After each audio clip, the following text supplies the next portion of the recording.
పవన్ కళ్యాణ్ గారు ఇలా బొమ్మేసి దేనికేంటి సిద్ధం మీరు? చంద్రబాబు నాయుడిని లోకేష్ని భుజాన్ని వేసుకుని మోయటానికి సిద్ధమా? లేకపోతే ప్యాకేజ్ ఇస్తే ఎత్తుకుపోవడానికి సిద్ధమా? దేనికి సిద్ధం నువ్వు నాకు అర్థం అడుగుతున్నా నేను. ఓ లోకేష్ ఓ పవన్ కళ్యాణ్ గారు, కొనిదెల పవన్ కళ్యాణ్ గారు, దేనికి మీరు సిద్ధం? చంద్రబాబుని భుజాన పెట్టుకుని మొయ్యడానికి సిద్ధమా? పోటీ చేయడానికి సిద్ధమా? ఈ రాష్ట్రంలో ముఖ్యమంత్రి కావడానికి సిద్ధమా? అసలు దేనికి మీరు సిద్ధమో తెలియనటువంటి అగమ్య గోచరంలో ఉండి జగన్మోహన్ రెడ్డి గారు సిద్ధం అన్నారు. మేము సిద్ధం అంటున్నారు. సిద్ధం అనకపోతే జనం కొడతారు కాబట్టి, తిడతారు కాబట్టి సిద్ధం అంటున్నారు తప్ప మీకు సిద్ధం ఎక్కడుంది? పెద్ద అయోమయంలో ఉన్నారు.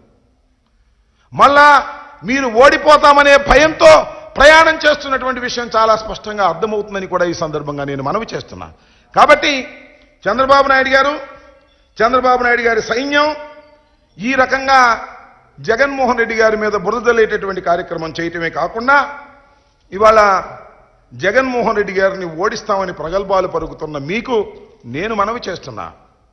జగన్మోహన్ రెడ్డి గారు మొన్న సిద్ధం మీటింగ్లో చెప్పారు, కౌరవ సైన్యం మీది. జగన్మోహన్ రెడ్డి గారు అర్జునుడిలాగా ప్రవేశించబోతున్నాడు. అభిమన్యుడు కాదు. ఎంతమంది వచ్చినా, ఎంత సైన్యం వచ్చినా అంత సైన్యాన్ని జయించి పద్మవ్యూహాన్ని కూడా ఛేదించి మళ్ళా తిరిగి ఈ ఆంధ్రప్రదేశ్లో వైఎస్ఆర్ కాంగ్రెస్ పార్టీ జెండాని ఎగురవేయడానికి సిద్ధంగా ఉన్నటువంటి వ్యక్తి జగన్మోహన్ రెడ్డి అని మనవి చేస్తున్న కారణం ఒక్కటే, 5 సంవత్సరాలు చిత్తశుద్ధిగా పరిపాలన చేశాం. చెప్పిన ప్రతి మాటను నిలబెట్టుకున్నాడు జగన్మోహన్ రెడ్డి గారు. ప్రతి వాగ్దానాన్ని అమలు చేశాడు జగన్మోహన్ రెడ్డి గారు.